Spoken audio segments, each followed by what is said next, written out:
Hello everyone, स्वागत है आपके अपने YouTube channel online GK GS classes में। आज की क्लास में जो है हम लोग ज्योग्राफी क्लास 12th जो आर्ट्स से हैं जिनका ज्योग्राफी सब्जेक्ट है उनके लिए जो है इम्पॉर्टेंट गेस्ट क्वेश्चन का जो है सीरीज चल रहा है, जिसमें ये जो है चौथा पार्ट्स है। इससे पहले जो है हम लोग 30 क्वेश्चन ऑलरेडी इम्पॉर्टेंट क्वेश्चंस आपको बता दिए हैं जो 2023 के एग्ज़ाम में आने वाले हैं या आने की संभावनाएं हैं। ठीक है, तो अगर वो नहीं देखे हैं, वीडियो के डिस्क्रिप्शन में एक ज्योग्राफी प्लेलिस्ट का लिंक होगा जहां से जाकर आप उस लिंक पे क्लिक करके पिछले 3 वीडियो जिसमें 30 इंपॉर्टेंट क्वेश्चन है वो आप देख सकते हैं। और इसमें जो है 31 से 40 जो 10 क्वेश्चन आपको नज़र आ रहे हैं, गारंटी लेते हैं कि इस वीडियो के अंत तक ये आपको हम याद करवा देंगे। ठीक है, तो वीडियो को शुरू करते हैं। चलिए, पहला जो है कि जीवन निर्वाहक कृषि की किन्हीं 2 विशेषताओं का उल्लेख करें। जीवन और निर्वाहक। निर्वाहक मतलब कि जीवन जो है कृषि पे ही डिपेंडेंट होना। तो जीवन निर्वाहक कृषि की किन्हीं 2 विशेषताओं का उल्लेख करें। तो जीवन निर्वाहक कृषि मतलब तो समझ गए कि लोगों का जीवन जब कृषि पे ही निर्भर होता है, यानी कि खेती से जो है मरना है जीना है, तो खेती के 2-3 को विशेषता आपको बताना है। पहला विशेषता कि इस कृषि में जो है गरीब लोग शामिल होते हैं। काहे कि गरीबी लोग जो हैं खेती पे डिपेंडेंट हो सकते हैं कि नहीं, या छोटे छोटे किसान होते हैं। दूसरा इसकी विशेषता कि इस कृषि में जो है छोटे छोटे किसान या गरीब लोग जो होते हैं वो अच्छी फसल उगाने के लिए, काहे कि अच्छा फसल नहीं उगाएंगे तो उनका जीवन कैसे चलेगा, तो अच्छी फसल उगाने के लिए वो जो है अच्छे अच्छे उर्वरक का इस्तेमाल करते हैं। उर्वरक मीन्स खाद का उपयोग करते हैं। अच्छा से उस खेत को जो है देखभाल किया जाता है। ठीक है, आप समझ गए। नेक्स्ट जो है एक मुक्त आकाश नीति क्या है। ये हमारा लगता है कि पूरे ज्योग्राफी सेक्शन का जो है ये इम्पॉर्टेंट क्वेश्चन है कि मुक्त आकाश नीति क्या है। नाम दूसर है, एक मतलब दूसर होता है। मुक्त आकाश नीति जो है एक अंतर्राष्ट्रीय असाधारण जो है नीति होता है। अभी कहिएगा कि होता क्या है, तो इस नीति के अंतर्गत ये एक संस्था की तरह होता है जो विदेशों से मिलकर बना हुआ एक संस्था है, जिसमें ये जो है जहाज़ों को उड़ने की अनुमति देता है कि कौन जहाज कब उड़ेगा, टाइम फिक्स करना कि कैसे उड़ेगा, ये सभी जो है ये मैनेज करता है। तो ये जो है मुक्त आकाश नीति जहाज़ों को जहाज एरोप्लेन उसको उड़ने के लिए छूट देता है सर्दी के सीजन में। काहे कि सर्दी के दिन में जो है कुहासा रहता है, जिसके कारण सही टाइम पे नहीं उड़ पाता है। तो जिनका जो कंपनी होता है जहाज का कंपनी, वो जो है यही मुक्त आकाश नीति के तहत कहते हैं कि हमको जो है एक्स्ट्रा यानी कि कुछ ज़्यादा जहाज उड़ाने की अनुमति दी जाए या बड़ा सा जो है जहाज उड़ाने की अनुमति दी जाए। काहे कि यात्री सवेरे ही से बैठ के इंतजार कर रहे हैं, है कि नहीं। तो मुक्त आकाश नीति जो है एक अंतर्राष्ट्रीय असाधारण नीति होती है जिसमें विमानों को जो है उड़ने की अनुमति प्रदान करती है। सर्दी के दिनों में अधिक विमान या अधिक संख्या वाला विमान उड़ाया जा सके। यहाँ पे है नेक्स्ट कि मुख्य श्रमिक और सीमांत श्रमिक में अंतर का होता है। श्रमिक मीन्स होता है मजदूर, काम करने वाले को हम लोग कहते हैं श्रमिक। तो यहाँ पे मुख्य है और एगो सीमांत है। मुख्य मतलब कि उस एकदम जो है उसका पूरा जीवन जो है मजदूरी पे डिपेंडेंट है, उसको मुख्य श्रमिक कहते हैं। वो मजदूरी के अलावा कुछ नहीं कर सकता है। और यहाँ पे एक सीमांत श्रमिक है, इसका मतलब होता है कि काम चलाऊं मजदूर, यानी कि वो दूसरा काम कर रहा है लेकिन काम नहीं मिला तो जो है मजदूरी कर लिया, उसी को कहते हैं हम लोग सीमांत श्रमिक। यहाँ पे क्वेश्चन पूछा है कि आप मुख्य श्रमिक और सीमांत श्रमिक में अंतर बताइए। तो मुख्य श्रमिक किसे कहते हैं, जो साल भर में 6 महीना काम करता है यानी कि 183 दिन, ओकरे जो है हम लोग मुख्य श्रमिक कहते हैं। और जो 183 दिन काम नहीं करता है उसको सीमांत श्रमिक कहते हैं।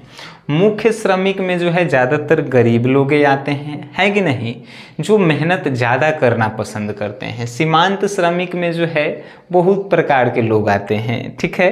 तो ये सब अंतर है, बहुत सारे अंतर है, 5 अंतर जो है आपके नोट्स में मिलेंगे। हैंड रिटेन नोट्स जो व्हाट्सएप पेड ग्रुप से जो लोग जुड़े हुए हैं उनको मिलेंगे। जैसे कि हम बताते हैं, थोड़ा इसके बारे में एक्सप्लेन करते हैं कि अगर आप ज्योग्राफी के नोट्स लेना चाहते हैं जिसमें जो है हम आपको 100 जो है लगभग लघु उत्तरीय यानी कि शॉर्ट क्वेश्चंस प्रोवाइड करेंगे, 25 से 30 जो है लॉन्ग क्वेश्चन प्रोवाइड करेंगे जो आपके एग्जाम 2023 के लिए मोस्ट इम्पॉर्टेंट होंगे, ठीक है। उसके बाद जो है आने वाले समय में हम आपको ऑब्जेक्टिव भी प्रोवाइड करेंगे। इन सभी के लिए जो है आपको 101 रुपये पे करना होता है। उसके लिए हम आपको एक नंबर देते हैं 9608339424। ये जो है एक नंबर है जिस पे आपको फर्स्ट ऑफ ऑल पेमेंट करने हैं। पेमेंट का स्क्रीनशॉट आप अपना डिटेल के साथ हमें इसी नंबर पे व्हाट्सअप करेंगे। आपको ग्रुप में जोड़ा जाएगा 2023 टॉपर बैच ज्योग्राफी। उसके बाद आपको नोट्स प्रोवाइड किए जाएंगे पर्सनली आपके व्हाट्सअप नंबर पे।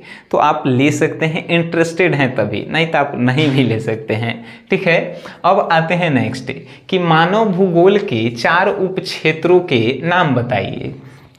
मानव भूगोल के जो है 4 गो उप क्षेत्र है ओकर नाम बतावेला है। तो एगो आर्थिक भूगोल हो गया, एगो राजनीतिक भूगोल हो गया, उसके बाद अगर हम बात करें तो सांस्कृतिक भूगोल हो गया, सामाजिक भूगोल हो गया।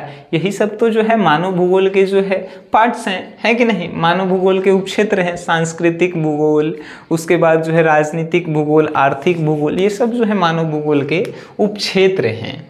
ऊर्जा के नवीकरणीय और अनवीकरणीय का है, स्रोत क्या है, ये दोनों के बीच अंतर बताइए। ये भी जो है ज्योग्राफी के मोस्ट इम्पॉर्टेंट क्वेश्चंस में से एक क्वेश्चन है जो आपके लिए बहुत ज़्यादा जो है इम्पॉर्टेंट है। नवीकरणीय स्रोत ऊर्जा के, यानी कि ऊर्जा के ऐसे स्रोत जिसको बार बार हम लोग नया कर सकते हैं, जो कभी ख़त्म नहीं हो सकता है, ठीक है।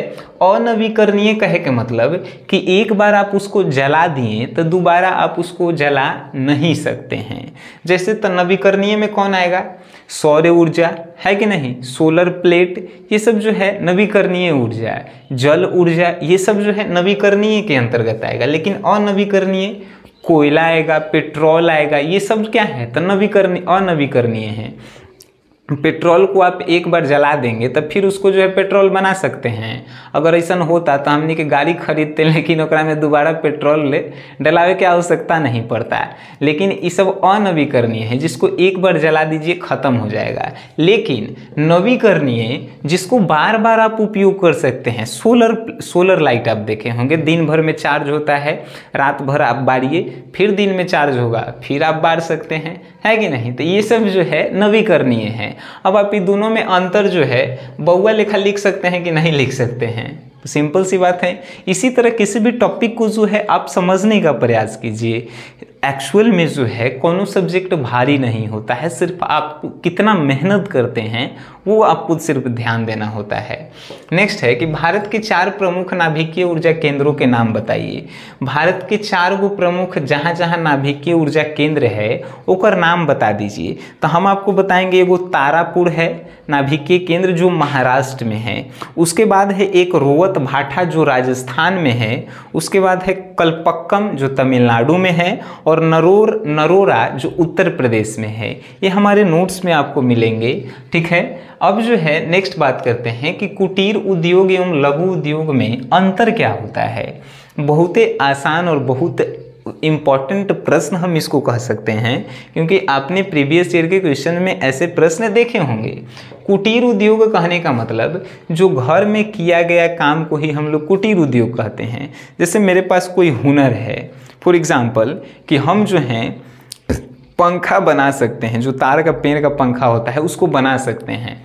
तो हम अपन घर में फैमिली के साथ जो है वो बिजनेस को घर में ही जो है पंखा बनाकर बाजार में बेच रहे हैं, वो कहलाएगा कुटीर उद्योग। लेकिन लघु उद्योग क्या कहलाएगा, कि जब मजदूरों को बुलाकर एक जगह पे जो है हम काम करवाते हैं और वो जो काम होता है उसके जो सामान बनते हैं उसको हम लोग बाजार में बेचते हैं, उसको जो है लघु उद्योग कहा जाता है। ठीक है, तो ये कुटीर उद्योग और लघु उद्योग में एक्चुअल में अंतर क्या होते हैं? तो कुटीर उद्योग जो है घर में किया जाने वाला उद्योग है और लघु उद्योग जो है एक जगह पे जो है किया जाने वाला, एक निश्चित जगह पे किया जाने वाला उद्योग है।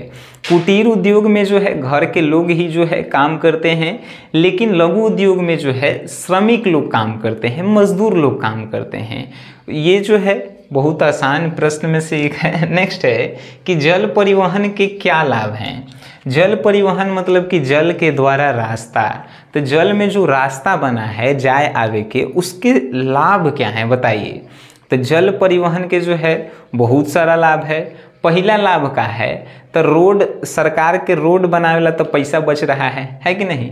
जब जल नदी उतना बड़का भगवान जी दिले है, उसके तहत लोग जो है नाव से आ सकते हैं, जा सकते हैं कोनो देश में चाहे कोनो गांव में, तो उनमें जो है रोड बनावेला पहला विशेषता ये है कि सड़क बनाने के लिए जो पैसा लगता है वो बच रहा है सरकार के। दूसरा जो है जल परिवहन से फायदा का है कि जो पेट्रोल होता है उसकी जो है बचत होती है। अब कहेंगे कैसे बचत होता है?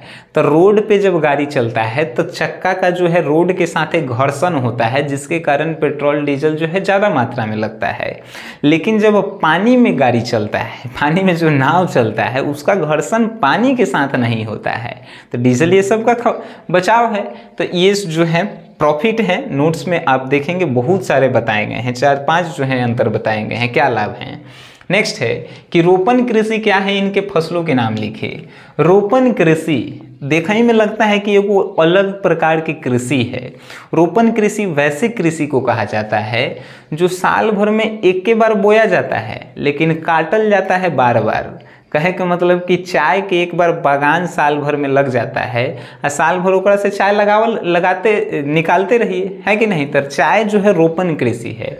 उसी प्रकार कॉफ़ी भी जो है रोपण कृषि है। हमनी के यहाँ जो धान होता है, जो गेहूं होता है, वो एक्चुअल में रोपण कृषि नहीं है। आप गेहूं को एक बार लगा के एक बार फसल काट लीजिए, दोबारा बिना बोले जो है गेहूं काट सकते हैं? नहीं काट सकते हैं, यानी कि वो रोपण कृषि नहीं है। रोपण कृषि वैसे कृषि को कहा जाता है जो आप साल भर में एक बार लगा दिए, अकेले लगावल जाता है, कोनो के साथे नहीं। ठीक है, से हमने यहाँ धान या गेहूं के साथ जो है तिलहनों छीट देवल जाता है, एक्चुअल में वो रोपण कृषि नहीं कहलाता है। रोपण कृषि एक फसली होता है जो साल में एक बार बोया जाता है लेकिन काटल जाता है भर मतलब। नेक्स्ट है कि इनके फसलों के नाम बताइए। चाय, कॉफ़ी, ये सब जो है इनके फसल हैं। आकार के आधार पर नगरीय बस्तियों को वर्गीकृत कीजिए। हमको ये भी जो है बहुत इंपॉर्टेंट प्रश्न लगा कि आकार के आधार पर जो है नगर में जो बस्तियाँ होती हैं उनको जो है आपको बांटना है। आप कैसे बांटेंगे सर? तो आकार के आधार पर नगर के बस्ती को जो है बहुत भागों में बांटा गया है। जैसे कि एगो महानगर होता है, एगो नगर होता है और एगो कस्बा होता है। महानगर जो है जहाँ पे अधिक संख्या में लोग रहते हैं, जहाँ पे संसाधन की समुचित व्यवस्थाएं होती है, उसे महानगर कहा जाता है। एंड नगर जो है महानगर से जो छोटी, महानगर से जहाँ पे जनसंख्या कम होती है उसको जो है नगर बोला जाता है। जहाँ पे संसाधन की तो कुछ सुविधाओं की कमी होती है।